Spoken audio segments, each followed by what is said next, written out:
compañero Alfredo Jalife Ram, vamos a poner toda atención a su interesante ponencia.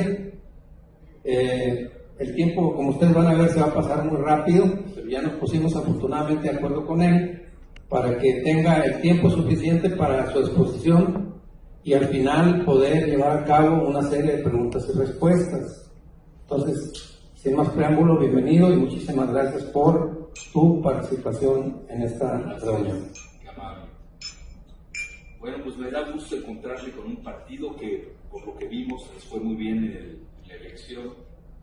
Ya son la tercera fuerza de la Cámara de Diputados, estuvieron a punto de desplazar al PAN, pero las circunstancias también, aunque se haya votado masivamente en favor del partido, hay circunstancias que se están moviendo, hay una nueva dinámica. ¿Sí se escucha? Sí. Una nueva dinámica que yo realmente sí les quiero hacer partícipes de eso. No quiero romper con el esquema izquierda-derecha, pero hoy la confrontación del mundo no es de izquierda-derecha. Se los quiero decir abiertamente. Vean, yo estoy haciendo como un cronograma longitudinal. Cómo se han dado las confrontaciones en el mundo. Si ustedes van en el siglo XI, a partir del XI, vamos a ponerlo así, pues eran las cruzadas, era el mundo de cristianos contra musulmanes, liberación de la Tierra Santa, etc. No existía izquierda-derecha en ese mundo, curioso. Luego llegamos a Westfalia, y había en Europa, ya específicamente, que no es el mundo. Lo que pasa es que la visión que nosotros tenemos, incluso el concepto izquierda-derecha, se presta a confusión cuando uno ve al planeta entero. Obviamente ustedes son un partido de izquierda, en el sentido clásico del término, eso no hay que confundirse. Y entonces llegamos en Europa a la guerra de 30 años, entre cristianos, protestantes y católicos. Ese era el mundo occidental. Es decir, todo lo que yo diga ahora es del mundo occidental. Luego llega el siglo XVIII aproximadamente y entramos a una revolución industrial con la máquina de vapor. Interesante. Y luego la segunda revolución industrial con la electricidad. Y ahí la masificación del trabajo, el taylorismo, como se le conoce, hace que se dé la izquierda y derecha, aunque hay que decir que el concepto, si alguien me corrige y lo sabe, pues que lo haga, que yo estoy siguiendo esa tónica. Lo de izquierda-derecha se empieza a manejar en el Parlamento francés después de la Revolución. Los girondinos que se sentaban a la derecha y los jacobinos que se sentaban a la izquierda. De ahí viene el concepto de izquierda-derecha. Creo, si no, corrijo. Bueno, que necesitaba el apoyo de ustedes, masivo. Sí, pero no digan que uno anda inventando. Vean qué interesante. Es decir, nada más por haberse sentado uno a la izquierda, uno a la derecha. Ahora, hay otros que dicen, bueno, ¿y por qué no usan los dos hemisferios del cerebro, que son de izquierda y derecha? Bueno, eso ya sería otra discusión. Que hay unos que ni usan ninguno de los dos. Así es. Entonces, pero vean qué interesante, viene la primera revolución industrial.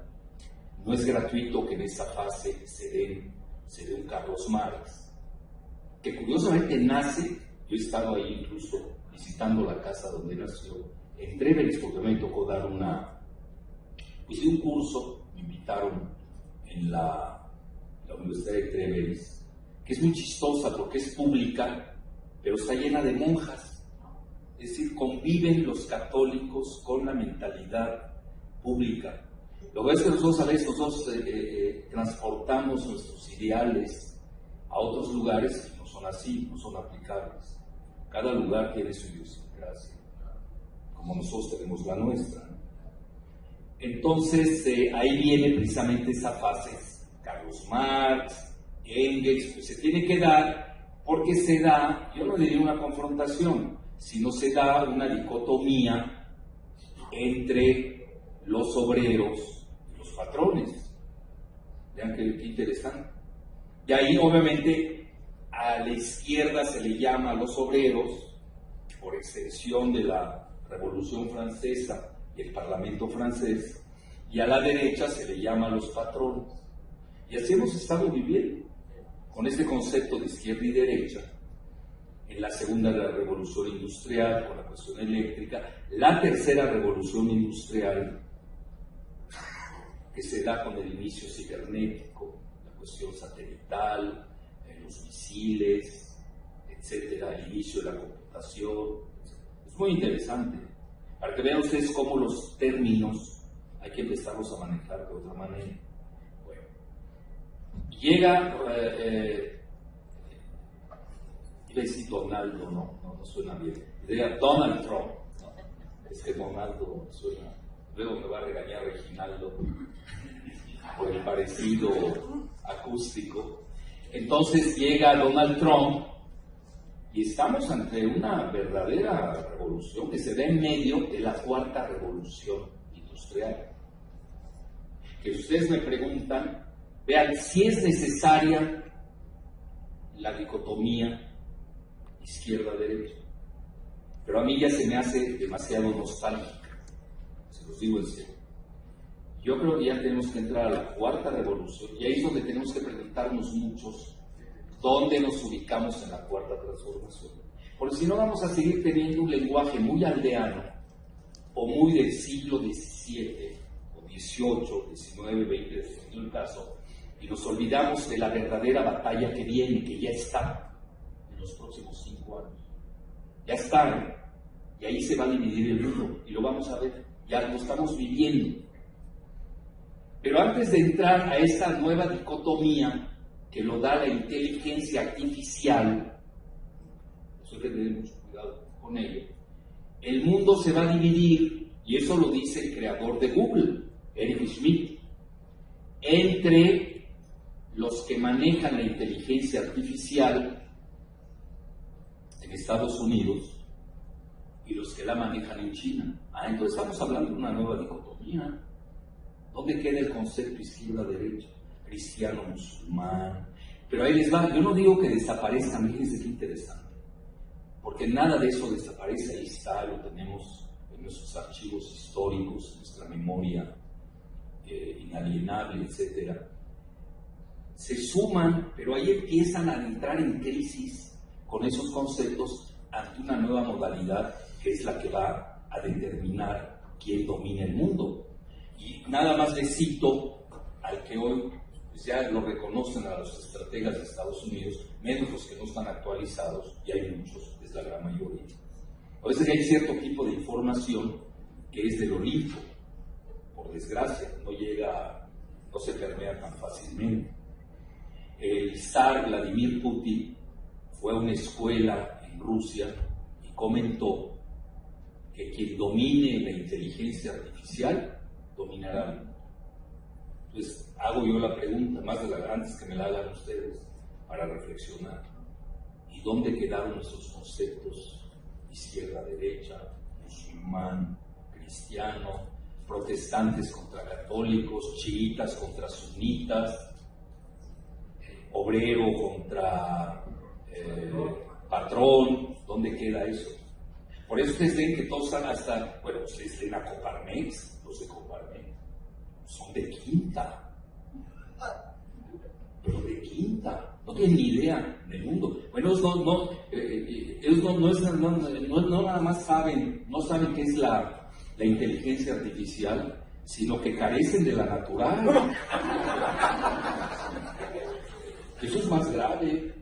Bueno, esto yo les doy más o menos cómo estoy viendo la tendencia, con un enfoque longitudinal de perspectiva histórica, no un corte de caja de hoy, que es muy diferente. Hoy sería muy drástico y les diría, ya olvídense, todo es bullshit, ¿no? Ya, olvídense. No, hay que ver la perspectiva. Y ahí viene lo interesante porque se van sumando todos estos conceptos ideológicos definición axiomática a la realidad de que se viene en los próximos 5 años, que la estamos viviendo ya para entrar de lleno. Esto está más para probar, ¿no?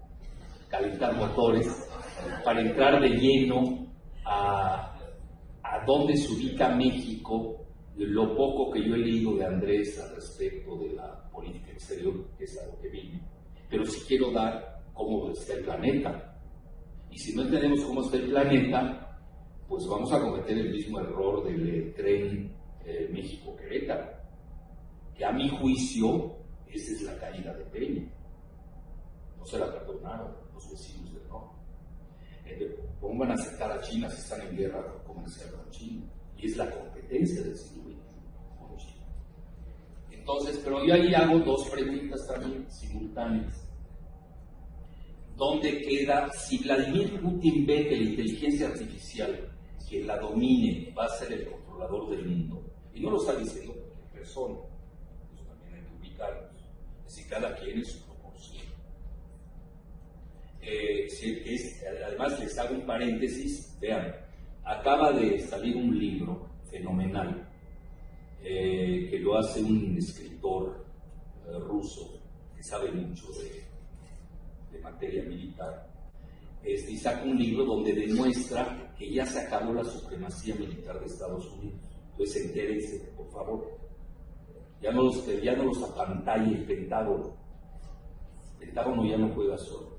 Hoy Rusia tiene armas supersónicas, tipo, sobre todo el Vanguard, es uno de ellos, que son, ya tienen la mano alzada como los grandes, los que tienen la supremacía militar del planeta. Y eso lo saben perfectamente todos. Desde aquí tampoco nos equivocamos. Que no lo sepan en el PAN o en el PRI, eso es otro tema. Es decir, los grandes saben cómo están jugando. Eso sí se los digo, ¿verdad? Y lo vamos a ver en Buenos Aires. Vean, yo siempre he traído la tesis que el mundo será tripolar o no lo será. Y vean, no me estoy equivocando, va bien la hipótesis. Yo no me atrevo a decir que es tesis. Luego el que usa la palabra tesis no sabe qué significa, es muy atrevido. Es hipótesis, pero es lo mismo. Yo sí estudié lógica, deducción, inducción, elementales, a Euclides, a Pitágoras, a todos la retórica griega, porque de ahí proviene nuestro lenguaje y nuestra manera de pensar en Occidente. Entonces, dicho esto, llega Donald Trump al poder y hago el intermezzo, la intermediación, antes de hablar que el mundo se va a dividir en 2, según Eric Schmidt de Google. Pues nosotros ya tenemos que entrar al pensamiento cibernético de la 4ª revolución industrial. Si no, nos vamos a quedar con discursos que no estoy diciendo que no sirvan. No existiría el mundo de hoy sin el mundo anterior, tampoco hay que ser tan simplistas. Pero tenemos también que estar en la delantera cuando vemos un país como China, que maneja el marxismo-leninismo. Y yo les voy a contar una anécdota que me sucedió en Shanghai, cuando nos invitaron a una conferencia. Me acuerdo perfecto que las edecanes chinas, bueno, no les toca convivir con las edecanes. Dije convivir, no vivir de, eso no como el Gabriel Cuadri, no estoy hablando de la vulgaridad, ¿no? Estoy hablando de una convivencia con alumnas, y la mayoría me llamó la atención. De ahí Shanghai, ustedes saben, Shanghai tiene 2 características, aparte de tener hoy más rascacielos que Nueva York. No, Nueva York es de quinta. Hoy andamos en 4ª, 5ª, son los términos modernos, ¿no? Entonces hay que usar. Entonces, me acuerdo perfecto en la convivencia con los alumnas eran básicamente, me llamó la atención, comiendo con él. Bueno, ¿y ustedes qué estudian? Me llamó la atención precisamente que todas eran estudiantes universitarias de marxismo maoísta. Es decir, el Partido Comunista Chino crea sus cuadros, los primeros cuadros, los crea estudiando el marxismo. Entonces yo no estoy diciendo, ya China rompió con la izquierda que nosotros estamos manejando, que ya vimos proviene del siglo XVIII, más o menos, con la primera revolución industrial. No, a agrega a su pensamiento marxista, que le da la columna vertebral de su pensamiento y organización, y obviamente con el maoísmo, y además no han dejado atrás a Confucio, que es del siglo V antes de Cristo. Vean qué fascinante. Es decir, no olvidemos que China es un país milenario. ¿Se imaginan ustedes en China cómo ven a los gringos? No los ven como barbáricos, lo que son. Y ustedes hablan de aquel dicho de Oscar Wilde que decía que y Oscar Wilde lo dice del siglo XIX, recuerdo que estamos en el siglo XXI. Dijo, pasaron Estados Unidos de la barbarie a la decadencia sin haber conocido la civilización. Eso es muy fuerte, desde el siglo XIX. Y hoy lo refrendamos más que nunca. Estados Unidos tiene problemas muy serios al interior. Quizás tengan una implosión, no lo sabemos. Las elecciones ahorita intermedias marcaron la pauta de que es una sociedad muy fracturada, seriamente, no la estamos analizando. Vean, yo siempre he comentado que hoy una verdadera política exterior de cualquier partido mexicano, dije partido mexicano, no se lo puedo decir esto al PAN, es un partido mexicano. Entonces ven la historia del PAN, es un partido que siempre fue, bueno, tiene nostalgia de Maximiliano, y de Fox, pues ya, y del narcogenocida ¿cómo se llama? Calderón, etcétera, Genaro García Luna. Vean los cuadros que tiene de Quinta, no sé si son de Quinta. Bueno, entonces, en resumen, las dos preguntas que yo quería hacer antes ya de entrar de lleno al tema que les propongo. Así caliento motores, ¿eh? Es que yo soy en la cuarta revolución industrial. La primera pregunta sería, ¿ustedes creen que Rusia está fuera de la inteligencia artificial de la jugada? Yo lo dudo. Es un país con las ciencias que manejan de manera prodigiosa, que además lo dice abiertamente su presidente. Me llama la atención. Ustedes saben que a la hora de la verdad en una guerra aparecen las armas. Nadie está incitando a que se maten para descubrir si Rusia está o no en el juego de la inteligencia artificial. No estoy diciendo también la realidad. Pero también me llama la atención que la Unión Europea, y lo han dicho varios, y fíjense quién es, The Economist, es una revista, bueno, dime a quién lees y de quién eres, ¿no? Pues es otro. The Economist es la revista de los Rothschild y de George Soros, a quien acusan de estar detrás de la masa migratoria de Centroamérica a Estados Unidos. Y a mí no me interesa qué opinan los aldeanos, se los digo abiertamente. Me tienen sin cuidado. Aquí hay que leer en el Olimpo quiénes están opinando. Obviamente yo tengo mi opinión, pero es nothing. No. Es decir, hay que ver qué están diciendo arriba. Si en Rusia están acusando a Soros de estar detrás de todas las balcanizaciones y las migraciones desestabilizadoras en Europa, pues hay algo. Y aquí que alguien me venga y me diga, no tiene nada que ver Soros, bueno, pues no estás enterado, maestro. Aunque estés en un periódico, no estás enterado, o no tienes ese alcance para ver cuáles son las jugadas de arriba. Le preguntan a Trump, y conste que no es demonio de mi devoción, Trump. Le preguntan, ¿está Soros? Porque ha salido extensamente en la prensa estadounidense que Soros estuvo detrás de esta cuestión migratoria. Vean, no me quiero meter en eso, pero sí les estoy dando datos para llegar a lo que dijo la revista de Economist. Entonces comenta Trump, no me sorprendería, nada más que en inglés tiene otra diferente connotación, no me sorprendería que en español, porque en español en México ya nada nos sorprende desde hace mucho, que estuviera detrás Soros. Vean a qué niveles les estoy citando. Y lo cita Vladimir Putin cuando tuvo su cumbre con Trump, cita a Soros como uno de los grandes desestabilizadores del mundo. Entonces está muy claro a dónde va el planeta.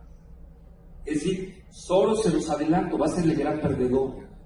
Así que aquellos que están en otros partidos, y no quiero citar a nadie, sabiéndolo, aquellos que le estén siguiendo apostando a Soros van a perder, obvio, porque hoy tenemos nuevas alianzas muy importantes. Entonces, esa era la primera pregunta que les iba a hacer. Y la segunda, pero ya con respuesta, ¿no? La segunda es, bueno, la Unión Europea que citaba precisamente debe estar en la inteligencia artificial. Nos vamos igual que con Rusia. ¿Creen ustedes que la Unión Europea no tiene con tantos científicos de primera en Alemania, en Francia, Suiza? Suiza no está en la Unión Europea. Gran Bretaña, que ya se salió, no tenga la capacidad de entrar a la inteligencia artificial? Claro que sí. Lo que pasa es que tanto Putin como Trump pues no ven a Europa, se los digo abiertamente. Yo a veces me he lanzado una hipótesis audaz, a veces hay que tener hipótesis audaces, de que se van a repartir el féretro de Europa los rusos y los estadounidenses. Ya no les sirve Europa. Es más, a Estados Unidos hasta le molesta la competencia del euro, que en un momento dado fue más poderoso que el dólar. Entonces en eso hay que tener mucho cuidado, pero yo no me quiero perder en esos dédalos lingüísticos, sino quiero ubicar cuál es la dinámica que estamos viendo hoy en el país. Y vean, no es gratuito y prácticamente se las está dando la cumbre del G20. Prácticamente se las está dando. Vean, el G20, ustedes no saben cómo nace de la crisis del 2008, la quiebra de Lehman Brothers, que mete al mundo a una crisis global. Y es ahí donde China dice, yo ya no juego este juego. No me conviene, porque me arrastran a una crisis que yo no hice y tengo que pagar los platos rotos. Y ahí es donde empieza China a buscar nuevos caminos. Y hoy están en uno, ya tienen su asociación estratégica con Rusia, les guste o no. Una fuerte asociación estratégica. Ahora, todavía no es militar, pero no tarda en ser. Pero ustedes, por ejemplo, ven resoluciones en la ONU, siempre van juntos Rusia y China. Siempre van juntos. Y Estados Unidos, en fechas recientes, sobre todo con Trump, ya tiene conflictos tanto. Pero hay que tener cuidado con quién. Yo no diría con Francia y Alemania, hay que ser muy cuidadosos. Con los mandatarios presentes de Alemania, que se está cayendo la Merkel, con el ascenso de los nacionalismos en Europa, que son maltratados por la lingüística neoliberal, que les llaman populistas. Y ahora resulta que hay populistas de izquierda y de derecha. Bueno, ahí me la platican luego, cómo le hacen con estas maromas de populista. Y ustedes saben que el término populista es una grillada. Eso es una cosa que sucede en Estados Unidos y lo queremos aplicar al mundo como publicidad. Bueno, ni con ese temor que quieren decir de populistas pueden frenar el verdadero ascenso del nacionalismo que se está dando en el mundo occidental. Eso es muy importante entenderlo. Y ahí es donde entro al momento actual. Bueno, obviamente ahí está la izquierda anterior, están los musulmanes, están los chiitas, están los sunitas, pero también se está regresando en la dicotomía de protestantes y católicos. Si ustedes ven el voto en Brasil de Bolsonaro, en su mayor parte se debió el triunfo al voto evangélico, que a veces nos olvidan, cuidado. Por eso lo del PS en México tiene una connotación muy interesante, va más allá de lo que a veces uno vislumbra. Bueno, entonces, ¿cómo estaría el mundo hoy, corte de caja de hoy? Globalistas versus nacionalistas. Vean, interesante. Obviamente yo no denosto, yo puedo decir palabras peores contra los globalistas. Defecadores, ¿cuáles son? Depredadores, sádicos. No se da. Globalistas, yo creo ya con eso, sin un adjetivo de más. Y los otros nacionales, ¿para qué denostarlos de globalifóbicos y populistas, etcétera? No acabaríamos. Bueno, por lo menos así se está dando la lucha en el mundo occidental y lo están aceptando en Gran Bretaña, en Estados Unidos, en sus análisis. Ustedes lo ven, por ejemplo, ahorita Peter Navarro, que es el jefe de asesores, Peter Navarro es consejero comercial de Trump y tiene un libro que se llama Muerte en China. Y usó la palabra, dijo los globalistas, fíjense, de Wall Street, porque arremetió contra ellos. Porque ¿qué sacó a relucir? Que este grupo de Goldman Sachs, etcétera, que curiosamente hay muchos miembros de Goldman Sachs, de este banco de inversiones muy poderoso, que estuvo con Hillary Clinton, también están con Trump. Es decir, presidentes van y vienen en Estados Unidos y Goldman Sachs sigue manejando las finanzas. Eso también hay que entender. Es decir, hay puntos donde se hay rupturas, hay puntos donde no. No todo es así, tajante y en general, pero se está manejando mucho. Por ejemplo, Steve Bannon, que es el ideólogo de Trump, maneja el término nacionalistas versus globalistas. Y estamos viendo que ya hay muchos países donde gobiernan los nacionalistas, en Europa. Y en América, de otra manera, porque es otro tipo de nacionalismo. Yo no, por eso a mí me queda muy pobre el término globalista, nacionalista, cuando lo quiero aplicar. Acuérdense que uno cuando tiene un axioma, si no tiene aplicabilidad universal, pues ya cojea, ¿no?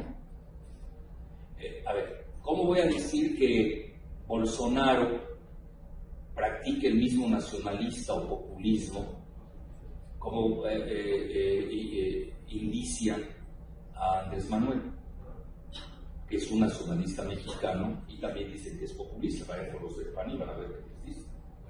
Entonces, como que no da, ¿no? Esas cosas, hay que tener mucho cuidado con esas falsas dicotomías. Y al final del día, la única realidad, y es a la que quiero llegar, es, vean, regresando al G20 en Buenos Aires, que puede ser histórica esa cumbre, estamos hablando la semana. Si yo fuera su asesor, no me estoy candidateando. Aunque por ahí suene, pero eso no se asusten los envidiosos, bueno, envidiosas, etc. A lo que quiero llegar es de que yo sí lo hubiera trazado la presencia de los mandatarios unos días para tener contacto con la crema innata del mundo, que viene de un economicismo, que eso es el G20, que no sirve para nada, porque el G20 no ha resuelto nada, ni podrá resolver. Porque ya estamos en otra fase del modelo de la globalización que ya se acabó. Entonces a mí cuando yo escucho hablar de sedillistas, bueno, me parece que es la prehistoria cavernícola eso. Eso ya no existe. Quizás exista a nivel aldeano, pero a la hora de la verdad ya no son los juegos. Hoy el nombre del juego es diferente, ha cambiado. Hoy estás con China, estás con Rusia, o estás con Estados Unidos. Pues no hay de otro. Entonces viene este problema. ¿Y con quién está México? Bueno, ahí ya lo hemos decidido, bueno, lo han decidido por nosotros desde el siglo XIX. Guadalupe Hidalgo. A veces les molesta a muchos que yo recuerde esa fase lúgubre de nuestra historia. Que Militán, por ejemplo, no la conocen. No es broma. Vean, yo mis alumnos de posgrado en la UNAM, las dos clases que imparto, una es globalización, yo no sé por qué les siguen llamando globalización, si ya no existe. Imagínense, el primer día les digo, oiga, esta clase que voy a dar no existe. Pero lo que hago si no cambia la tira de materias. Y me dice alguien inteligente, dice, bueno, y si mañana nos preguntan en el examen escrito, ¿qué hacemos con eso? Ustedes digan que es una maravilla, pero aquí en clase, pues yo quiero que pase, ¿no? No que truene. Por eso les doy clase, no para que truene. Aparte ya de off the record, sepan y les enseño cómo está el modelo que se está desglobalizando. Y no hay que ser genios para entenderlo. ¿Qué es una guerra comercial? Trump trae guerra comercial básicamente con 20 países del mundo. ¿Por qué? Con el que tiene déficit comercial de alrededor de 800,000 millones de dólares. Lo que pasa es que Trump, es así su humilde hipótesis, ¿qué hace? Le baja los impuestos a los empresarios. A veces, ¿quién es Trump? A veces nos olvida quién es Trump. Es casinero, es de casinos, es un apostador, es un agente inmobiliario de bienes raíces. Y ya los chinos y todos ya le cacharon su jugada, blofea mucho, etc. En México nada más eructa y todo se pasa. Ante lo que dice todo. No estamos entendiendo que nosotros tenemos muy buenas cartas para jugar. No las estamos entendiendo en México. Y seguimos aferrados en nuestra jaula geopolítica, que sí la tenemos. y la realidad no los va a hacer ver. Vean, si nada más salió lo de la comisión bancaria, y vean, devaluaron al peso 5%, y eso es un lleguecín, es un lleguecín, porque estamos en el modelo. O sea, ahí nos metieron Salinas desde el Tratado de Libre Comercio. El más Cedillo es el que más nos metió a él, y lo profundizó Fox, y luego Calderón, y luego Peña. Bueno, Peña ya llegó a la ignominia de entregar el petróleo, que era la carta geoestratégica del país. Yo les aseguro que Peña, si no hubiera entregado el petróleo, no lo hubiera maltratado como lo hicieron. Y ha entregado el petróleo a patada donde les conté. Y así lo maltrataron. Pero con el petróleo era otro el presidente. Vean Salinas, obviamente yo no soy salinista, Salinas en su famoso mamotreto, nada más se lo puede leer, él contó que Bush le había pedido el petróleo y que él no para en lugar de decirle no, le comentó sí, pero a cambio de libre paso de personas. Pues obviamente lo iba a aceptar Bush. Es interesante esa parte que cuenta Salinas. Pero Salinas, acuérdense que también tenía una formación maoísta. Esa era la parte bondadosa de él. Se iba bien con Fidel Castro, entendía bien el back channel, ¿no? De trastienda con Cuba. Fidel Castro de repente le susurraba cosas, etc. Y se sabía manejar, hay que reconocerlo. Peña, bueno, no gobernó, pobrecito, fue Videgaray, totalmente. Y vean la relación, no pierde su tiempo Trump, que le manda al yerno a negociar directamente con Videgaray. No estaba perdiendo su tiempo. Y Videgaray pues, es un loser, ¿no? Como dice, es un perdedor en todo. Es el antimidas, todo lo que tocaba lo destruía. Entre ellos a México, una parte de eso. Bueno, entonces ya en resumen, tiene la reunión de Buenos Aires, el G20, y vean cómo se van asentando las realidades, que no sirve para nada ni va a tener ningún efecto. El G20, se lo pueden apuntar. Como no sirvió para nada la PEC, siempre lo dijimos que la PEC no servía para nada. Y aquí Fox se desgarraba las vestiduras con la PEC, ¿de acuerdo? Pues nosotros tuvimos la sede de la PEC. Yo siempre dije, está muerta, es como el PRD. Sí, muerta. Sí, están muertos y ya. Y además quienes lo inventaron quieren que se muera. Eso es lo mejor. Marcelo Ebrard lo dijo el otro día. Está muerto. Entonces lo único es aplicar lo que los que saben que lo inventaron, incluso lo que sucedió. Bueno, entonces, ¿cuál va a ser lo interesante de Buenos Aires? Fíjense lo que son las cosas. 2 reuniones tangenciales y marginales, tête à tête, como le dicen en francés, de cara a cara. Una del presidente Trump con el zar Vladimir Putin, interesante. Ya se habían reunido media hora en París, eso es una filtración australiana, no ha salido mucho. Si ustedes ven los videos de la conmemoración 100 en París, ven el lenguaje corporal de Putin y Trump, muy interesante. Y si se dan cuenta que hay cercanía, no nos vayamos con la finta que se van a matar y nada de eso. Lo que pasa es que en Estados Unidos existe un círculo muy rusófobo, el complejo militar industrial, que les conviene este estado de cosas porque pues, ganan mucho dinero, esa es la realidad. Aunque sepan que si se van a una guerra, los otros no pierden.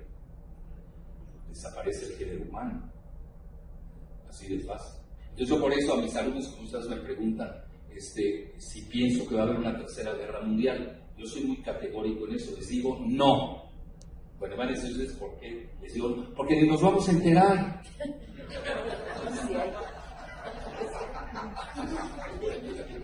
Entonces, ¿para qué vives, no?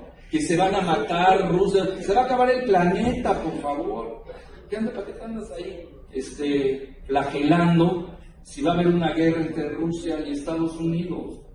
Se acaba el mundo. Y lo han dicho, que conste, no lo digo yo, hay bibliografía muy dura. Lo han dicho tanto Putin como Trump. Trump, con todo lo que le podamos echar en la cara, y yo lo duplico de lo que ustedes digan, está bien, sirve como catarsis, pero al final, ¿qué resolvimos? No es que resolver las cosas. Entiende perfecto esa situación, tampoco nos equivocamos. Bueno, esa es una cumbre, se reunieron media hora. Hay una situación muy difícil ahora de parte de Trump, pero de cierta manera, y hay que saber traducir esa decisión sobre el INF que se conoce, que es el Tratado de las Fuerzas Nucleares Intermedias que piensa abolir Trump, como ha abolido otros tratados, el TPP, que es la Asociación Transpacífica, igual se salió, y ahí va México y se clava, ¿no? Con Japón. Bueno, luego tiene la situación de, bueno, ¿eso a quién le daña? Le daña a Europa. Por eso Europa ya se está alejando de Estados Unidos. Vean cómo se golpearon Macron y Trump en las últimas semanas. Se dicen cosas fuertes. Nada más que uno lo hace con discurso, que es Macron, y otro lo dice Trump en un Twitter. Sí, pero un Twitter que te hace pedazos. Pero ahí viene lo interesante. Van a crear en Europa, y además es la modalidad de Macron y Merkel, que hay, con paréntesis, Macron tiene 20% de aceptación en año y medio. Se desplomó por las políticas antisociales. Es decir, aquí tampoco, cuando yo veo la reflexividad de lo que sucede hacia México, cuidado, porque aquí también hoy el desplome de los gobiernos que llegan muy con aureolas, es muy rápida también la caída. Estamos en la época de las redes sociales. Quiero comentarles ya la otra reunión que tiene Trump en Buenos Aires, a quien había hablado antes por teléfono con el mandarín Xi, y se van a reunir en Buenos Aires, y lo invitó a cenar. ¿Qué puede pasar? Bueno, primero que nada, lo que podemos decir es de que un escenario, yo creo que más probable, es de que hay un cese al fuego. Ya no mantienen la guerra comercial porque a nadie le conviene. Entonces ya aquí le paramos, a ver, van a tomar en cuenta quién salió más dañado, quién menos, etcétera, etcétera. Una señal interesante, sinófobo Peter Navarro, que hizo el libro de Muerte por China, él no va a asistir a la cena. Entonces la cena va a ser con un formato interesante, 1+6 que están llamando. Es decir, cada mandatario tiene derecho a invitar a 6 funcionarios, y entre ellos no va Peter Navarro. Y van lo que se conoce como yo no sé si hayan palomas en las negociaciones, pero se les conoce palomas de frente a China. Eso es muy interesante. Yo obviamente, como me dedico también a ver el mundo más de manera regional, y estamos yendo a regionalismos, esa es mi opinión. El mundo está yendo desde el punto de vista geoestratégico, cada vez veo más claro la división del mundo tripolar entre Estados Unidos, Rusia y China, con sus respectivas esferas de influencia. Estamos viendo que Latinoamérica, mala noticia para todos, con la llegada de Bolsonaro, que amerita, si nadie me hace una pregunta, yo me la voy a hacer a mí mismo, sobre Bolsonaro, porque sí puede marcar la pauta de muchas cosas en la tierra, muchas. Entonces vamos a regionalismos desde el punto de vista geoeconómico, desde el punto de vista geoestratégico, la tripolaridad, y lo estamos viendo en Buenos Aires. Es decir, estas reuniones de Trump, ¿con quién se reúnen? ¿Vean con quién? Con el de Rusia y con el de China. Es decir, es lo que le importa a él. Son geoestratégicas. Y estamos viendo que es de carácter tripolar. Bueno, y acuérdense que van 20. No nada más va los dos, etc. Entonces, aquí tenemos ya esa pauta que se está dibujando en el escenario. A nadie le conviene que siga la guerra comercial, porque está afectando, ya impactando al mundo. Y vean, el mandatario chino, ahorita en la cumbre de la PEC, vean también qué interesante. A veces quienes no asisten dan la simbología de la importancia de esa cumbre.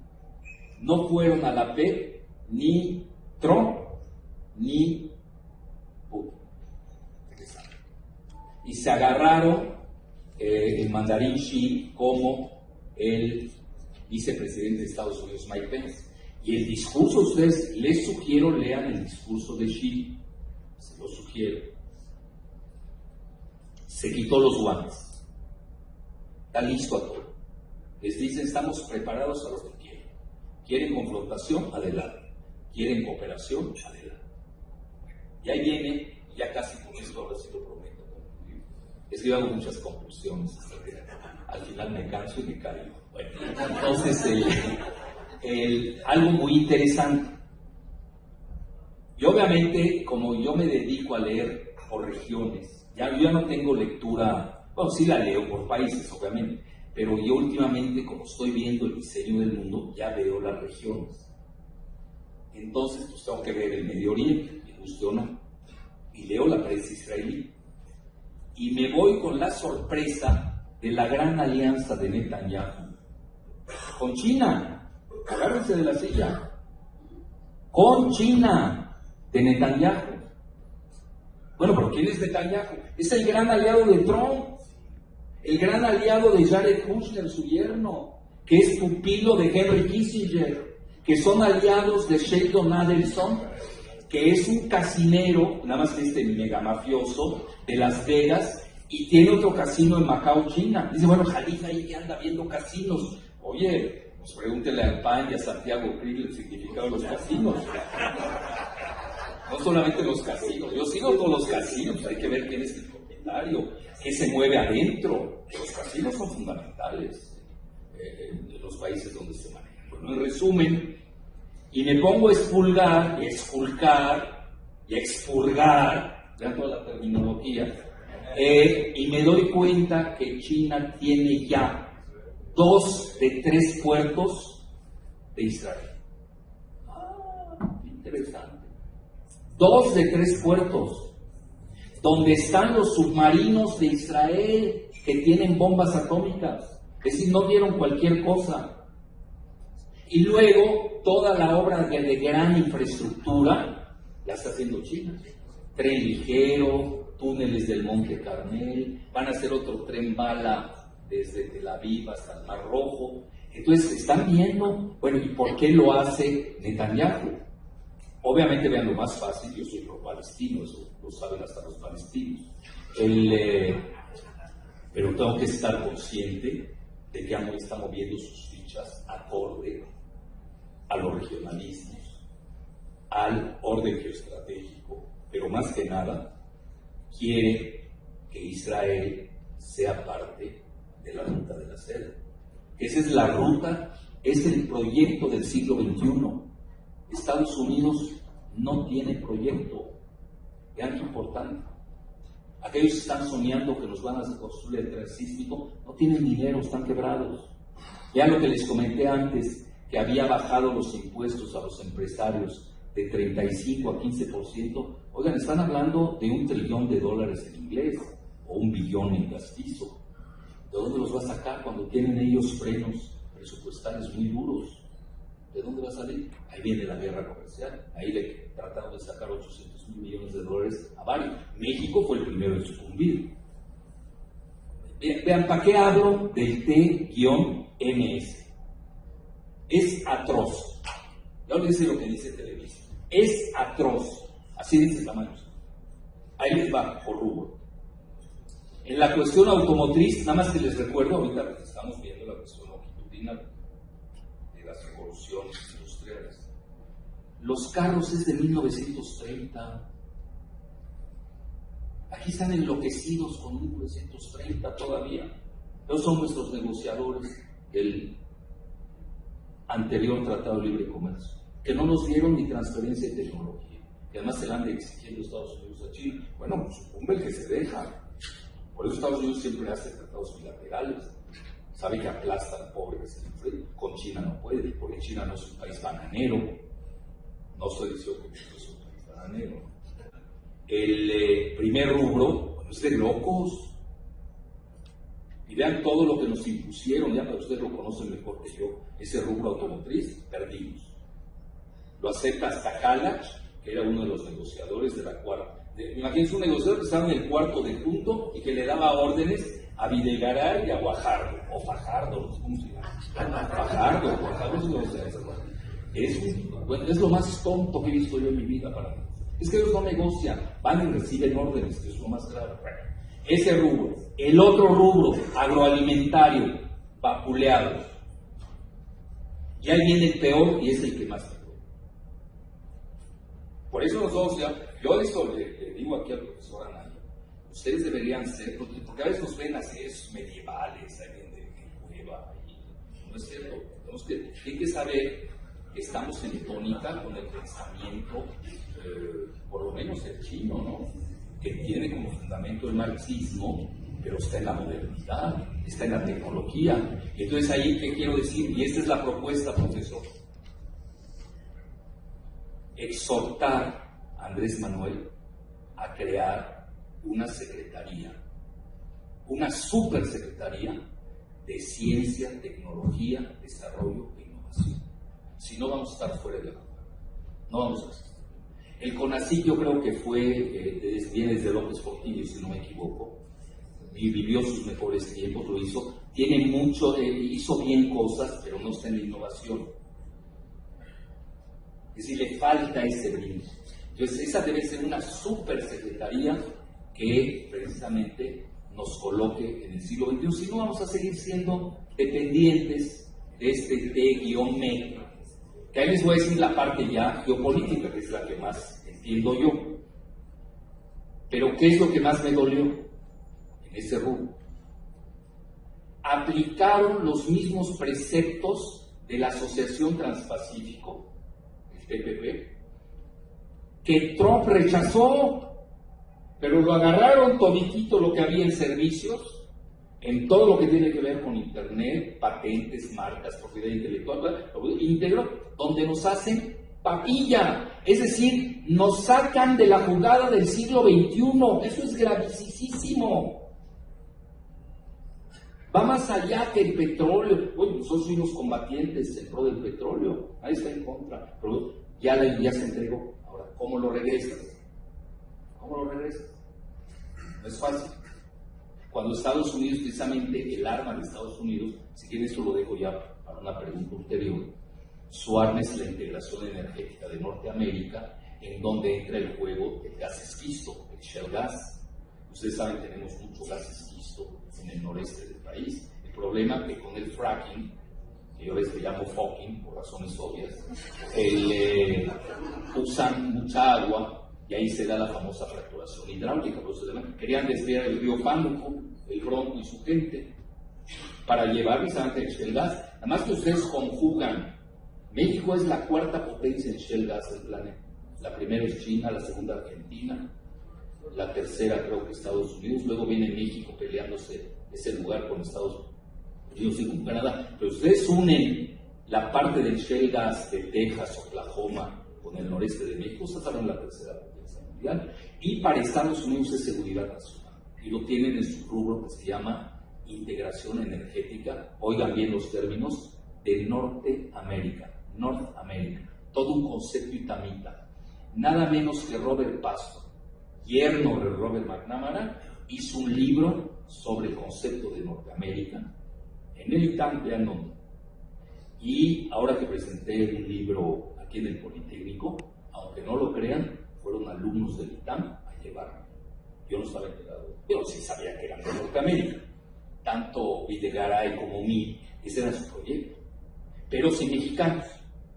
Eso es lo grave. Y ahora con el muro, pues menos. Ellos quieren todos los recursos primarios de México sin México. Esa es la verdad. Bueno, entonces ya para finalizar, ahora sí la de veras, viene la parte geopolítica del T-MEC. Claro, no lo pusieron expreso, pero ustedes saben que hay veto contra China. Hay veto contra China. Y cito a todos los que quieran. Lo dice Bloomberg, lo dice el Wall Street Journal, lo dice el Washington Post, lo dice el New York Times, lo dice el Financial Times, lo dice The Economist. Veto contra China. Lo dicen los chinos, lo dicen los rusos. Nadie lo está diciendo en México. ¿Cómo puede ser que que se haya aceptado el veto contra China. Sin citar, bien implícitamente. Porque, ¿cómo lo citan? Que no se puede hacer un tratado comercial con X país sin la anuencia de Estados Unidos. Y vean, la prensa más crítica de esta firma del TMS fue la canadiense. La canadiense de Canadá, durísimo. Dijeron, nos humillaron, nos hicieron papi. Y aquí Televisa estaba feliz cantando victoria. Sí, pero la victoria de Televisa no es la victoria de la nación mexicana. Son dos victorias diferentes, antipódicas, antagónicas e incompatibles. Así de fácil. Pero ya, ahora sí, cierro el telón con la frase última de la jaula geopolítica. ¿Cómo se pueden tomar, independientemente de quién esté gobernando a México? Yo no me quiero cargar con Andrés en ese rubro. Independientemente de quién gobierna México, y lo vimos a partir de Texcoco, cómo empezaron a descalificar las reguladoras, como yo diría, quizás una campaña hostil de parte de los mercados muy fuerte, y sobre todo la devaluación del peso. Vean, llega Bolsonaro al poder, sube la bolsa y se revalúa el real. Estamos viendo, al final del día, en este juego que tenemos con Estados Unidos, tenemos que ver ese barómetro financiero, porque todavía dependemos de él.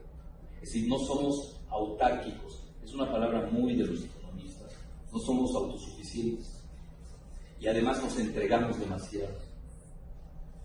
Y yo no veo que estemos creando, yo escucho mucho de historia ahorita, siglo XIX, Benito Juárez, Lázaro Cárdenas, ok, they are very nice, perfecto. Yo quiero escuchar nuestros proyectos del siglo XXI, sobre todo en materia digitálica, no las estoy viendo. Y no veo a ningún partido. Por eso yo creo, profesor, ustedes pueden tomar la pauta en ese rubro. Está muy descuidado. Entonces aquí, al final del día, si dependes financieramente de los mercados que están totalmente controlados por Wall Street y así, ¿no? Si dependes, pues casi todo, ¿no? Se entregó mucho el petróleo mexicano, era la última carta, y ahora quieren entregar el agua. Ahí hay algo positivo. Andrés se ha pronunciado en contra del fracking. Eso es algo positivo. Yo creo que la decisión de invitar, no voy a decir nombres, al presidente en turno de Venezuela es un acto soberano. Conste que no dije a quién. Es un acto soberano. Dije, se tiene que estar metiendo sin mí. Yo invité a todos los países. Que venga el que venga. Pero no voy a criticar a alguien porque lo invité. Yo invité a todos. Y si no, nosotros ¿qué deseamos en Venezuela? Pues la paz, la armonía. Pero ¿cómo puede haber paz en Venezuela, por favor? Si tiene la mayor reserva de petróleo del mundo. ¿Cómo los van a dejar en paz? Eso es ingenuidad. ¿Cómo los van a dejar en paz si no les entregan su oro? ¿Saben que Gran Bretaña no le quiere entregar su oro? Bueno, Estados Unidos no le quiere entregar su oro a Alemania, que es lo que les digo más. ¿Qué quiere decir? Están quebrados. Están quebrados, ya para acabar pronto. Entonces, hoy están invitando al de Colombia, y conste que no dije el nombre y apellido, etc.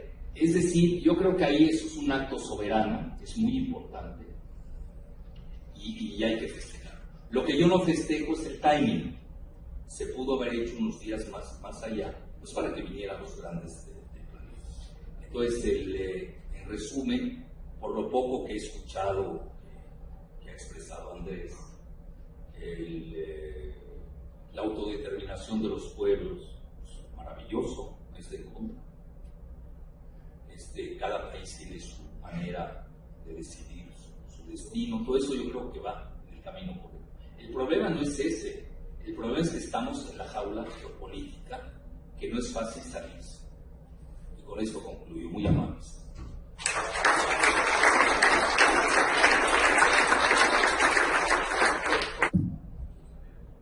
siempre, don Alfredo, muchísimas gracias, interesantísima y siempre suficiente su intervención. Abrimos un periodo de preguntas y respuestas, que seamos, como lo pedí hace un rato, puntuales. 4 minutos para... Sí. La diputada Karina, ¿quién más?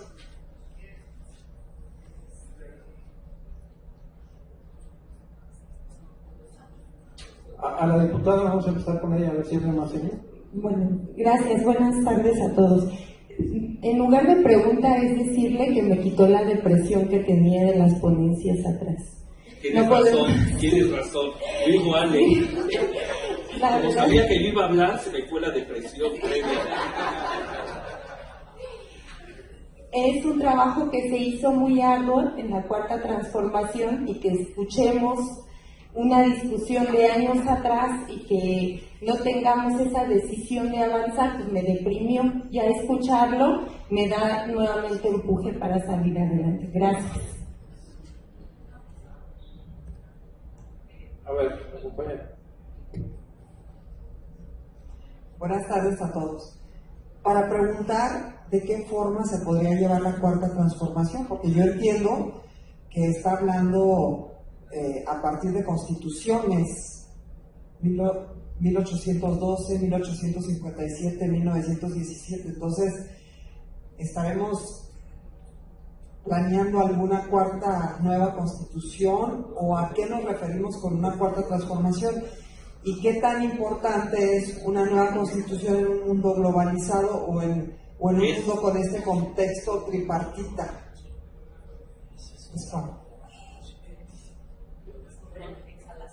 Jorge, no lo abordó. Control de convencionalidad, los convenios de México con el resto del mundo, básicamente, esa es la pregunta. ¿Alguien más?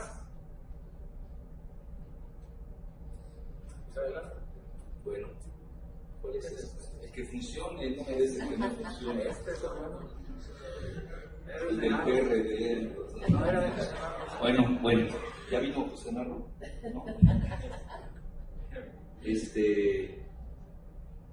No, ya se fue.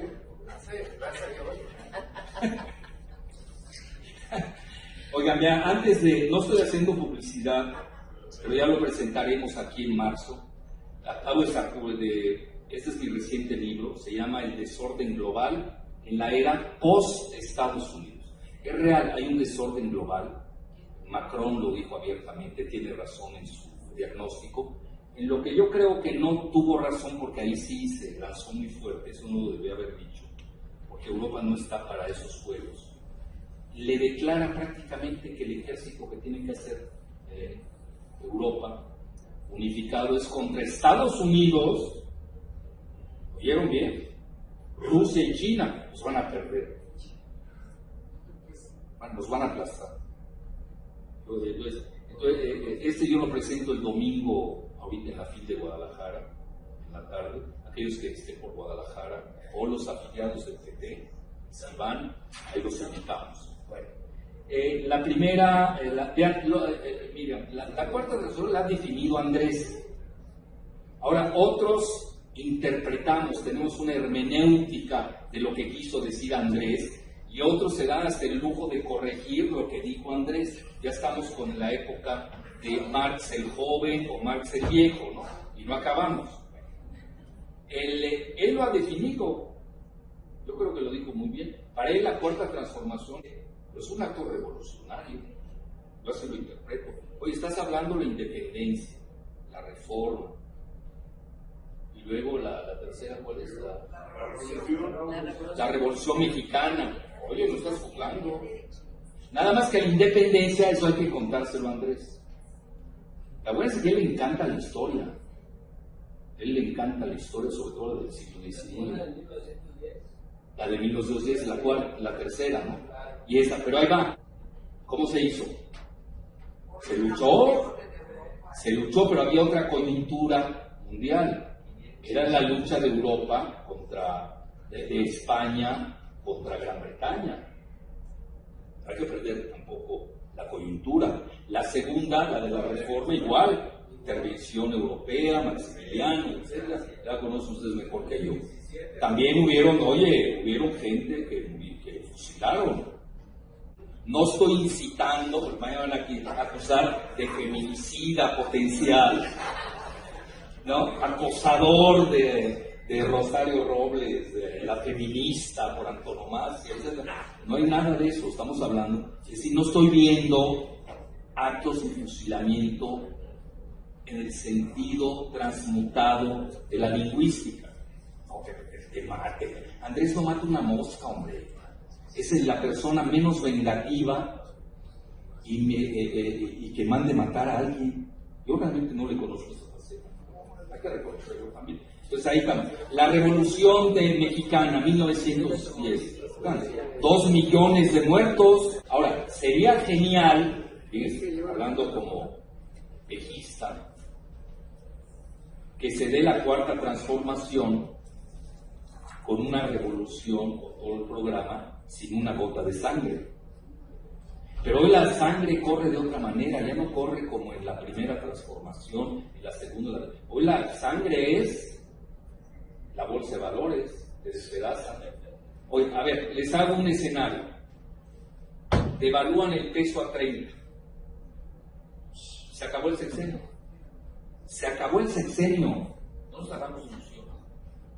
Porque estamos muy dependientes de este cordón umbilical que nos conectaron los neoliberales durante 35 años, 36, serían los clásicos, con el modelo neoliberal. Ahora hay que reajustarnos a la nueva realidad, pero ahí hay que irnos como la canción, despacito. ¿No? Yo creo que hay rubros donde Andrés puede ir muy rápido. Yo en rubros lo veo incluso que hasta se precipita. En otros ir rápido, en otros ni moverle. Por ejemplo, no sé, pero se comentaba que iba a ser secretario de energía en la primera elección que nos robaron. Que ya todo el mundo lo dice. Fue robada esto. Ya ven que ya ni toque 70. Si hoy Andrés me preguntara, oye, ¿nacionalizamos el petróleo? Mi respuesta, dadas las circunstancias, cuidado, todo es circunstancia, todo es timing. Estamos muy débiles en México, no tenemos anticuerpos. Acabaron con nuestro sistema inmunológico los neoliberales. Hay que hacer un nuevo sistema inmunológico de anticuerpos. Ya que estés fuerte, hablamos. Y además esperar que pase en Estados Unidos. Tenemos una fuerza brutal de 55 millones de mexicanos. Me llama la atención en el debate Anaya, imagínense, tiene a su familia viviendo en Atlanta, no sabía cuántos millones de mexicanos hay. Al menos que no considera a su familia mexicana, eso es otro tema. Ahí viene en la oficina del censo, en realidad, él dijo 35 millones. Fue un candidato presidencial, el segundo o primer partido en su momento en México. Nadie lo corrigió.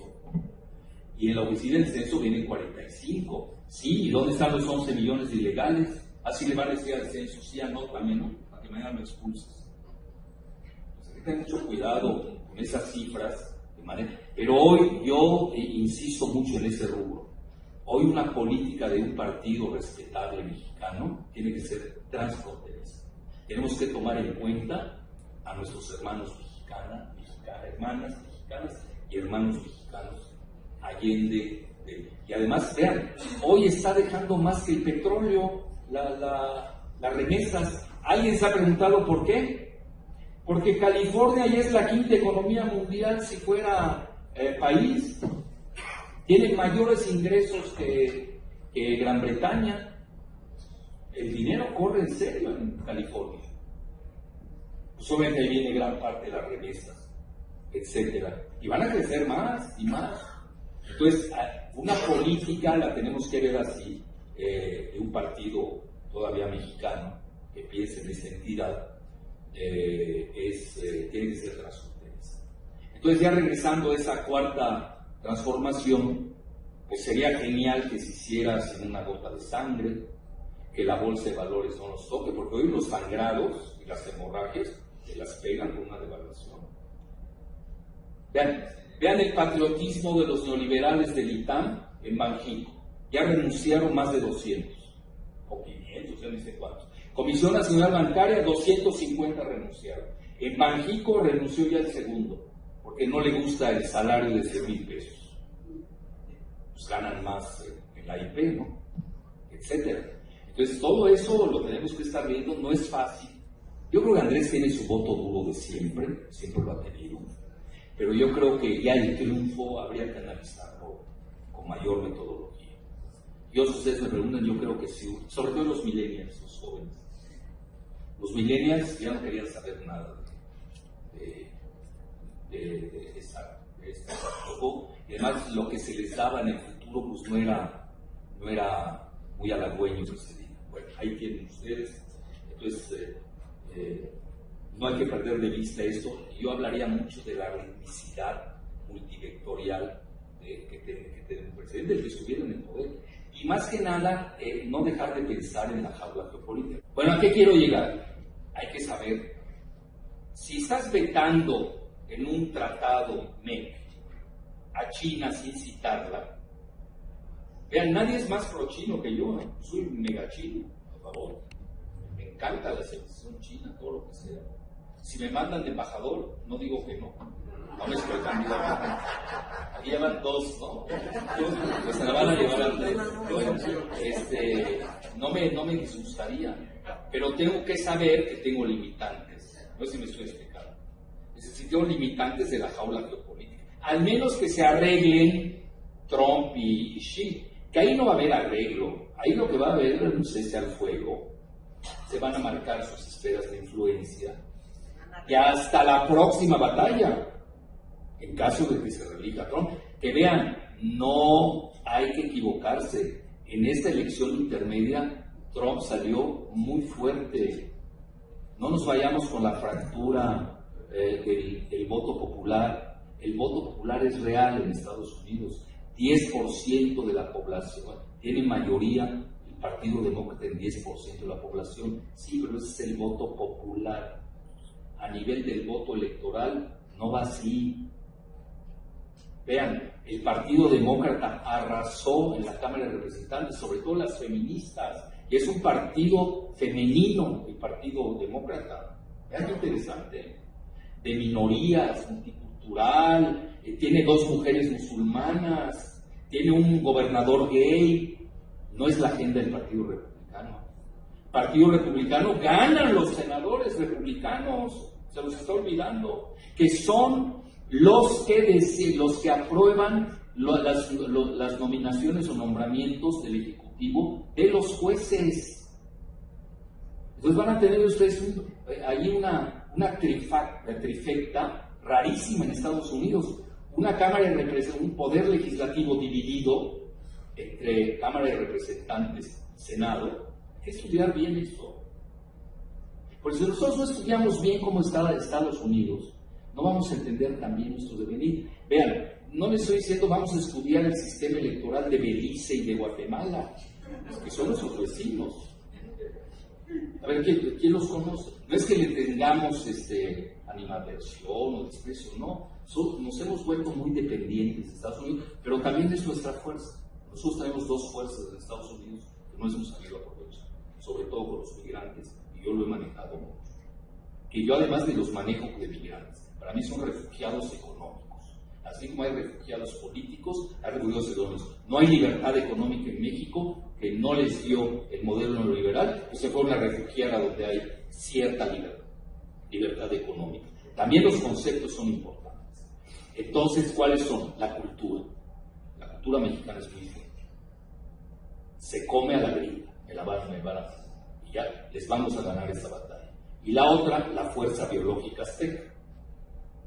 Hoy los mexicanos son 18, vean cómo hacen trampa en la presentación de datos.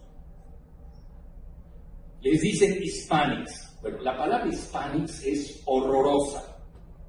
Nosotros no debemos aceptar que se use esa palabra. Todavía latinos la paso, pero hispanics, what is that? Porque quieren confundir. A ver, hoy, si ustedes revisan las estadísticas del censo de Estados Unidos, el 20% son hispanics, así les llaman. Sí, nada más que son la mayoría millennials, como aquí, la mitad del país son millennials, menos de 30 años. Que por cierto no veo a millennials acá. Hoy está grave. Bueno, fuera de mí, que yo soy millennial muy maduro. Los millennials, somos ellos, es el país. 10 nada más. Bueno, entonces en resumen, la cultura, regresamos al 20%. 18% de ellos son mexicanos. Ahí hay que ponerles mexicanos. Hoy es el 18, es la mayoría del 20%. Los mexicanos. Ni siquiera podemos aceptar el término de latinos. Fíjense, y el 2% muy respetable de nuestros hermanos latinoamericanos, centroamericanos, etc. Nosotros somos mexicanos y guadalupanos muchas veces. Ahí tienen ustedes, vean, frente al 60-61% de los famosos WASP, White Anglo-Saxon Protestants, blancos protestantes, que van en decadencia, con una juventud, no me da gracia, ni lo estoy festejando, con una juventud desempleada, drogada, que no se casa. Es grave la situación en Estados Unidos. Ustedes lo vieron ahorita en el voto de las elecciones intermedias, el voto suburbano, muy demócrata, y el voto rural, muy republicano. Perdónenme, ese país está fracturado. Con que lean ustedes las teorías de Galton en relación a las implosiones y balcanizaciones, se van a dar cuenta que Estados Unidos está al borde de una implosión. Bueno, ¿por qué lo estoy diciendo? Porque nosotros toda nuestra presión viene de allá, toda. Entonces tenemos que seguir el tiempo y tomar decisiones aquí en México acorde a nuestra nueva fortaleza y no acorde a nuestra vulnerabilidad. Yo aquí estamos hablando de estrategia pura y no estoy viendo eso, no estoy viendo que se esté articulando. Yo creo que la gente más sensata que yo conozco así, que piensa en Morena, es Ortiz Pinchetti. Yo creo que es de los otro millennial como yo. Los menos de que, bueno, yo hablo con él, somos amigos, pero lo que le he leído, incluso lo felicité, me lo encontré de casualidad en un restaurante y lo felicité porque había hablado de que la necesidad de una oposición responsable, seria, esto se aclara, no las oposiciones de México, ya saben, cacofónicas,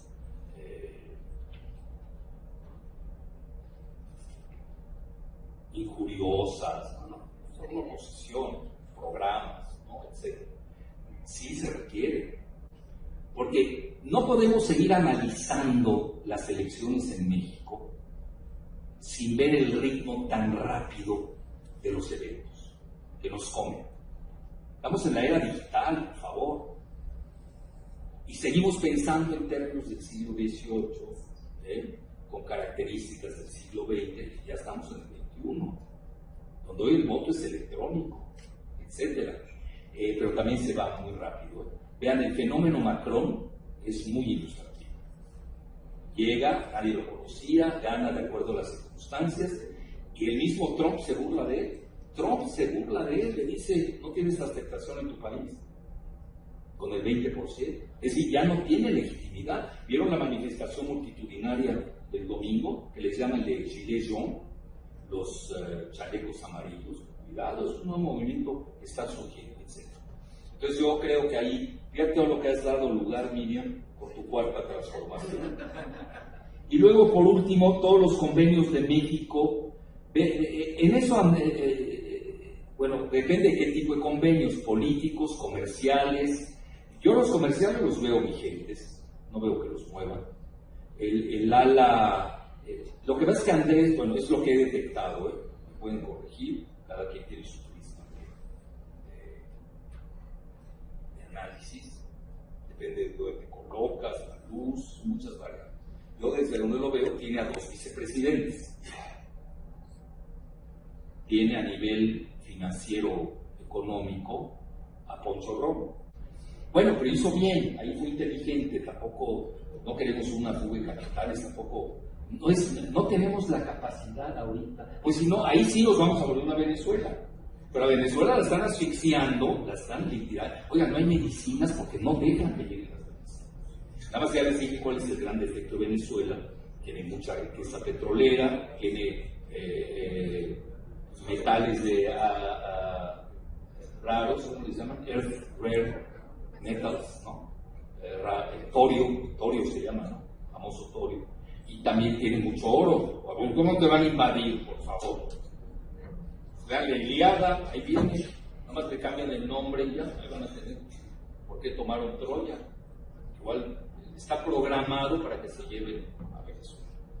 Y poco a poco la están acercando. Vean, y ya concluyo esta parte, bueno, de los comercios. Yo no creo que los comerciales los tomen. Convenios comerciales, laborales, aquí no sé yo de ese tema. Mira, sé tanto que hay temas que también tengo que reconocer. Meto a hablar de lo que no sé. Lo laboral no lo sé. Ni lo entiendo. Ni en mi caso lo entiendo, que yo soy también. Pertenezco a ese mundo, ¿no? Ahí no lo sé. A nivel comercial, económico, ya vimos que al revés. Aceptan todo lo que les impone Washington, que es la realidad. Luego, a nivel político, México va a tener una política muy cordial con Trump. No veo así un rendimiento espectacular, porque tampoco nos conviene. A ver, 2 escenarios en un choque con Trump. Uno, primer escenario, uno absurdo, ¿no? Descabellado. Ganamos la guerra, cuando no tenemos ni siquiera ejército. Le ganamos la guerra a Estados Unidos. Bueno, es un escenario, ¿no? ¿Y qué hacemos con los gringos en México? No sabes gobernar a 124 millones de mexicanos, 55 millones en Estados Unidos. ¿Qué haces con 250 millones de gringos en México? Es un escenario. Digo, aquellos que creen que van a ganar. La segunda, que empiece la expulsión de mexicanos. ¿Qué hacemos con ellos? Hubo una etapa, acuérdense, teníamos temor de que expulsaran. Y aquí ya no sabíamos qué escenarios teníamos. Ahora, está lo de los muros. Lo de los muros, en realidad, el muro ya está construido en su tercera parte. Ya lo hicieron de Tijuana, casi. A mí me ha tocado recorrerlo, de Tijuana a Mexicali. Lo empezó Clinton, lo siguió Baby Bush. Otra cosa de la política exterior, y no me voy a ir sin decirlo, porque eso no puede ser, sobre todo que acabo de oír la opinión de una ilustre diputada. A ver, ¿cómo puede ser que en el Senado de la República, que vigila la política exterior de México, antes de la elección, en el Senado, ¿quién es esta? La Mariana Gómez del Campo, se haya puesto la camiseta de Hillary? ¿No?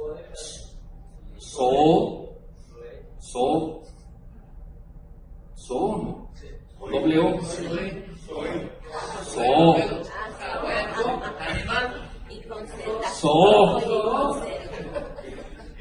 Con la camiseta. ¿Este va a ser secretario de Gobernación? ¿Secretario de Gobernación? Es de locos. Ya con eso está descalificado. Emilio Gamboa. No puede ser. El Senado, y lo mejor, ven ustedes la foto atrás. La patria es primero. Pero no dijeron cuál patria, de Estados Unidos. Pero ¿por qué te vas a con Hillary? ¿Qué te tienes que meter? Yo entiendo que el voto mexicano, por afinidad selectiva, sea más pro Hillary. Es evidente. Eso no hay ni que perder el tiempo. Es como si yo votara en Estados Unidos y me dan chance. Solamente yo no puedo votar. No sé por qué votaría. Por Bernie Sanders, pero no lo dejan al pobre. La cúpula del poder demócrata no lo deja llegar. Entonces, eso es muy grave. Porque nos estamos metiendo en cuestiones que no nos competen. Ni nos competen. Más grave. Entonces, y bueno, ahí va la otra. La piñata de Trump. Y ahí tienen el PRD, tenían la piñata de Trump, la rompieron y encabezada por Chucho Zambrano. Eso es medieval. Eso no podemos caer. Nosotros tenemos que negociar. Es igual que el caso Maduro, pero imagen de espejo. Nos tenemos que negociar con Trump, es el que eligió el sistema político estadounidense, no el que nosotros queremos. Yo por mí que hay un mexicano de presidente de México, ya que no tenemos presidentes mexicanos en México, por lo menos que los tengamos en Estados Unidos. Entonces, por mí eso sería. Pero nos tocó Trump. A ver, ¿para qué invitan a Trump? ¿Por qué no le reclama el PAN y todos los que están ahorita de vociferantes en contra de la visita de Maduro? ¿No? ¿Por qué no reclaman la llegada de Mike Pence? Es peor que Trump. Pence es peor que Trump. No es broma. Lo puedo demostrar y me paso horas. Entonces, nosotros no nos compete eso, no tenemos que meternos. Entonces, yo creo que eso fue un grave error en relación a la elección de Estados Unidos, que además donde nosotros sin querer somos parte. Vean la habilidad, no le estoy echando porras, pero es más hábil Marcelo. Marcelo, vean qué hábil. Estaba con Villarraigosa, con Manuel Camacho siempre fueron pro Obama. Ya no me quiero meter en más futuras, conozco tanto la historia de ambos que no me quiero meter más. Pero tenían sus relaciones muy fuertes y vínculos con Estados Unidos. Y ahí les va la segunda parte. Tiene excelentes relaciones con Giuliani. No buenas, excelentes. Fue el que lo trajo para resolver la cosa, bueno, que no resolvió nada Giuliani, ni nadie, pero Andrés sí le entendió esa. Es decir, tiene que tener, Giuliani es el abogado de Trump, es su defensor. Entonces obviamente es una carta que tiene Marcelo. Nos guste o no. Bueno, va a decir, bueno, así se maneja la política. No, no es que se maneje así, son circunstancias que hay que aprovechar. Por ejemplo, la amistad de Andrés Manuel con Jeremy Corbyn. ¿Quién de ustedes la conoce? Levante la mano. Otra. Es muy importante. Más de lo que se imagina. Vean, Jeremy Corbyn, bueno, vean, van a decir, bueno, tú es que tenés hasta la vida de su vida. No, pero se llaman datos forenses. Claro, porque si no, no entiendo muchas cosas. La tercera esposa de Jeremy Corbyn, que va a ser el próximo primer ministro de Gran Bretaña, vean de qué país. Nosotros hablamos de un país bananero. Próximo primer ministro de Gran Bretaña, laborista, que incluso está a favor del Brexit, por lo menos se ha pronunciado en contra, etc. Brexit, la salida de Gran Bretaña de la Unión Europea. Él vino a visitar a Andrés Manuel a Tabasco. ¿Sí sabían eso? Estuvo ahí con él varios días. La esposa es mexicana. Hoy estoy investigando, a ver si me lo dicen, o si no, ayuden ustedes, porque a veces hay investigaciones colectivas. La esposa es mexicana. Todavía no sé si es tabasqueña, veracruzana, es microempresaria y le ha ido súper bien en Gran Bretaña. Entonces ahí hay un nexo muy fuerte entre Andrés Manuel y Jeremy Corbyn. Entonces aquellos que dicen, es que es Venezuela, es que es Maduro, son aldeanazos, no saben nada. La relación fuerte de Andrés es con Jeremy. La relación de Marcelo, Giuliani. Vean cómo estamos aquí disecando el poder a nivel del Olimpo. Eso no quiere decir que tú reniegues de tus principios y todo, como hemos visto también lo de la jaula. Entonces ya en última instancia, y sí quiero cerrar con esto, si me das 2 minutos. ¿Sí se puede? No, pues si dicen no, pues... El fenómeno Bolsonaro, preocupante. No solamente le gana a las siglas del PT, que son nuestros amigos, yo hasta mi paisano, lo tumbaron en Sao Paulo, pero dejando al lado las subjetividades, todo eso. Vean, me llamó la atención incluso, no es publicidad, yo colaboro una vez por semana en uno de los principales portales del mundo, se llama Sputnik. Si ya estás, grandes líneas. Me gusta o no, bueno, por algo quiere que yo colabore ahí una vez por semana. Sputnik en español, obviamente. Y escribí este artículo y gustó mucho en Rusia, por cierto, lo vieron con detenimiento. Es decir, ¿qué va a pasar en Latinoamérica? Yo veo a Andrés, lo veo aislado, es decir, con todas las ideas que él siempre ha tenido, que no son malas, no son nacionalistas, nada más que hay que modernizarlas, es decir, la Supersecretaría de Ciencia y Tecnología, y hay que digitalizar la política. Tenemos que entrar ese mundo, porque esa es la gran competencia. No son los automóviles, por favor. Aquí nos hablan de las tarifas, del acero, del aluminio, de la chatarra automotriz. Ya son los 30 del siglo pasado. Tenemos que entrar en el siglo XXI. Ya iba lo de Bolsonaro y me preocupó. Primero que nada, ex militar, capitán. Tiene a su segundo, el vicepresidente, que nadie habla de él, ex general. Cuidado, yo no, ustedes vean, cualquiera que conozca el ejército, cualquier ejército, si algo tienen es jerarquía. Yo no entiendo cómo un general le va a aceptar a un capitán que le dé órdenes. Eso no existe. Se lo voy a preguntar a cualquier general de cualquier lado. Entonces ahí hay cosas muy interesantes cuando se pasa Bolsonaro de tueste, el de abajo lo frena. Por ejemplo, ahorita lo primero que se veía ver con Bolsonaro era su gran cercanía con Israel. Ustedes saben que se hizo evangelista, que tiene el 22% de la población de Brasil, se hizo evangelista, porque su tercera esposa es evangelista. Y se fue a bautizar por segunda vez al río Jordán, que eso lo hacen mucho los llamados cristianos sionistas de Estados Unidos. Eso es importante. Y si son cristianos que leen la Biblia en forma fundamentalista y son pro-Israel a morir. Conste, no he dado ningún adjetivo sobre Israel. No les digo que es un país apartheid, paria, racista. Estoy hablando datos. Nos guste o no, esa es la realidad de Brasil. Que da un vuelco, porque ya está en tela de juicio lo de los BRICS, su pertenencia. Pero eso no es lo relevante. Lo relevante es todo el discurso anti-China de Bolsonaro, que además ya le llaman el Trump tropical.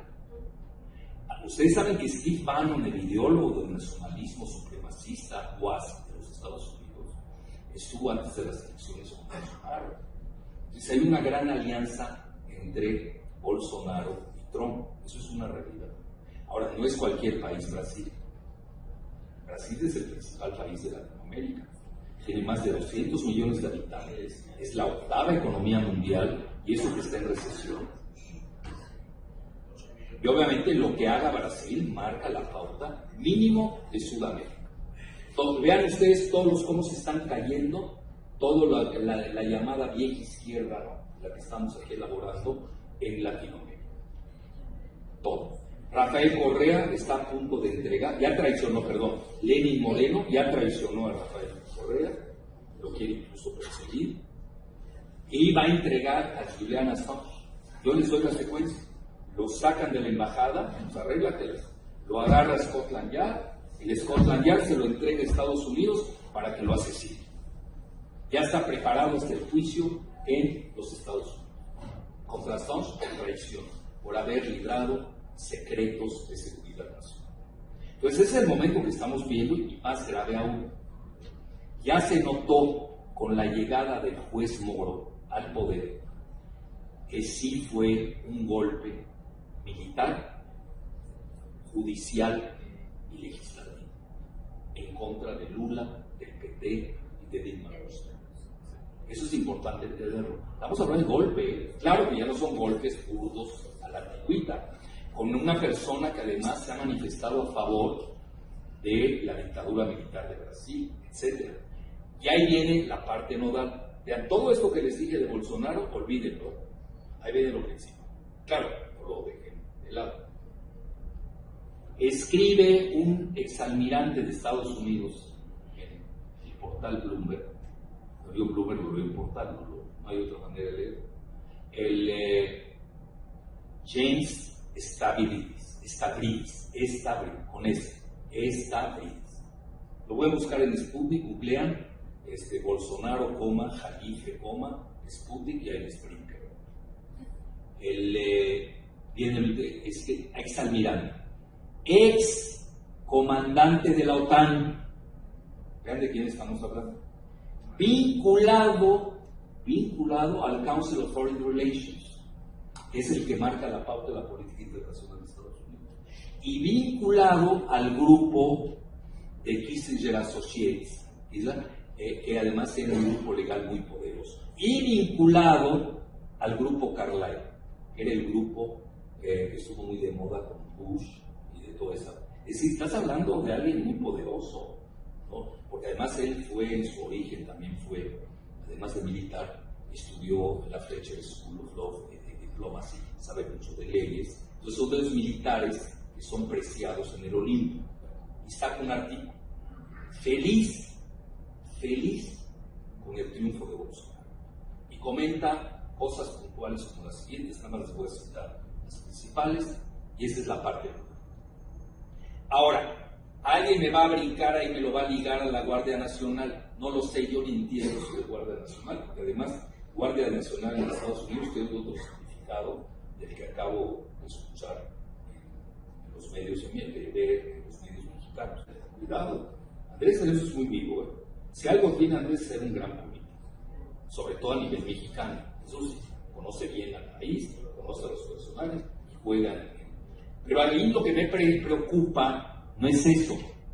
Me está preocupando que él, en el marco latinoamericano, si lo hacemos in extenso, estoy viendo que está quedando aislado frente al fenómeno de Bolsonaro. Y les dice James Stavridis, pues vamos a tener una gran colaboración de ejército a ejército, y ahora Bolsonaro nos va a comprar con el ejército de Brasil gran dotación de armas de Estados Unidos. Vean dónde está pensando Estados Unidos. Bueno, pregunta tonta.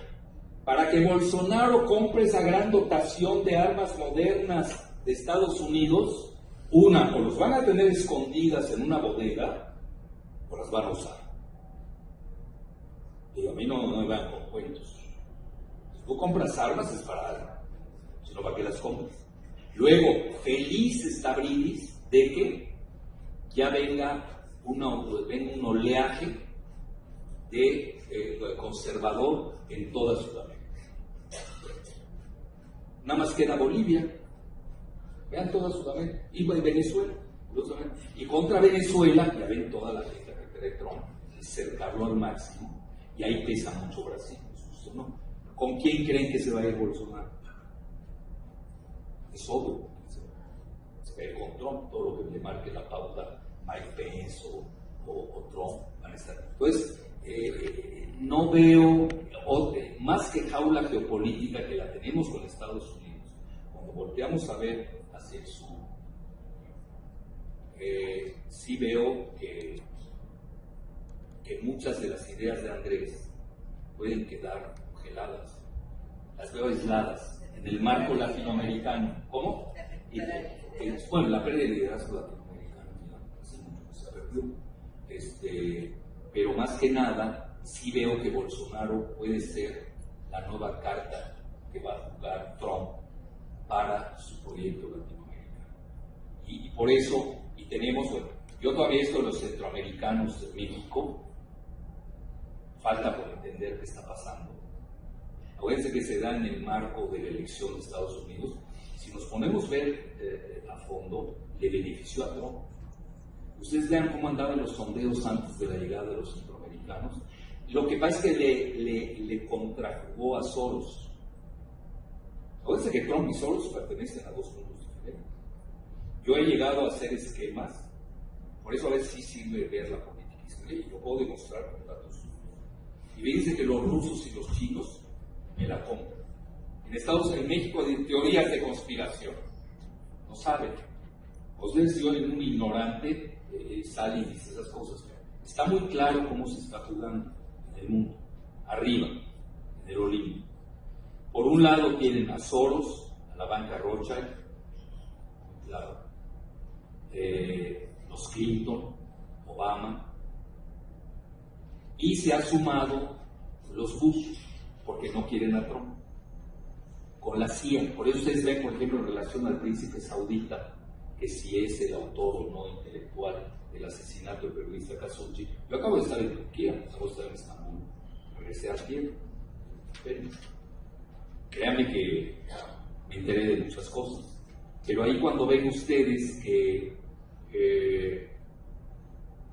la CIA saca un reporte y el presidente de Estados Unidos contradice a la CIA, estamos hablando de que hay una fractura en el poder. Entonces ahí tienen ustedes, ese sería un grupo que está perdiendo, hay que reconocerlo, no hay que equivocarse, no está ganándose.